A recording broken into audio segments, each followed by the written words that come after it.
আহ্বান জানাচ্ছি, আপনারা আসুন, মাত্র 10 টাকা গাড়ি ভাড়া দিয়ে এই টাকাটিতে অবস্থান করেন। কারণ আজকে সারা বাংলাদেশের শিক্ষক কর্মচারীরা হাজার হাজার টাকা নিজের পকেটে খরচ করে এই রাজপথে এসে অবস্থান করছে। তাই আমাদের বিবেকের কাছে আরেকবার প্রশ্ন করতে চাই, আমরা কেন রাজপথে নাই? এবার বক্তব্য রাখার জন্য আহ্বান জানাচ্ছি রূপনগর পলিটেকনিক কলেজের সম্মানিত অধ্যাপক, সরকারি অধ্যাপক খন্দকার মাহবুব আলম, তার বক্তব্য রাখার জন্য তাকে অনুরোধ জানাচ্ছি।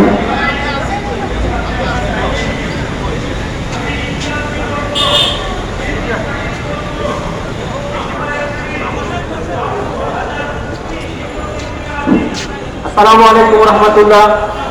আজ আমরা শিক্ষাক্ষেত্রে সরকারি ও বেসরকারি শিক্ষা প্রতিষ্ঠানের বৈষম্য দূরীকরণের লক্ষ্যে শিক্ষা এবং কর্মচারী ঐক্য পরিষদের ব্যানারে 5.5 লক্ষ শিক্ষকদের পক্ষ থেকে আমরা আজকে জমা হয়েছি একত্রে এখানে। যেন আমরা চাচ্ছি যে শিক্ষাই জাতির মেরুদণ্ড, কিন্তু শিক্ষকরা আর সবচেয়ে বেশি এই দেশে অবহেলিত।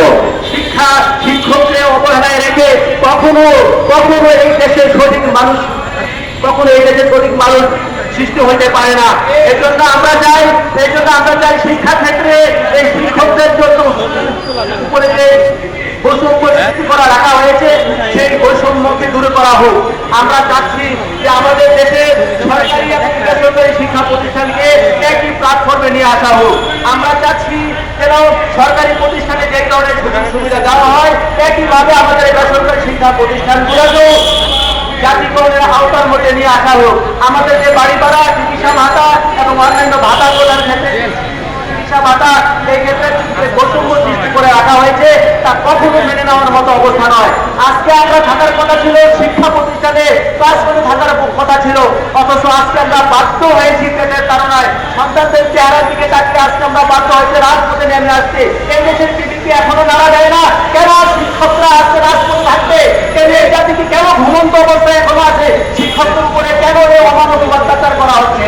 আমরা চাই এই দেশের বিবেক জাগ্রত হোক, শিক্ষকদের ন্যায্য অধিকার দেওয়া হোক, শিক্ষকরা যেন প্রাণ খুলে শিক্ষা প্রতিষ্ঠানে তাদের কর্মকাণ্ডকে চালায় যেতে পারে, শিক্ষকরা যেন তাদের যোগ্যতাকে ক্লাসরুমে বহিঃপ্রকাশ ঘটাতে পারে। শিক্ষকরা কেন আজকে রাজপথে থাকবে?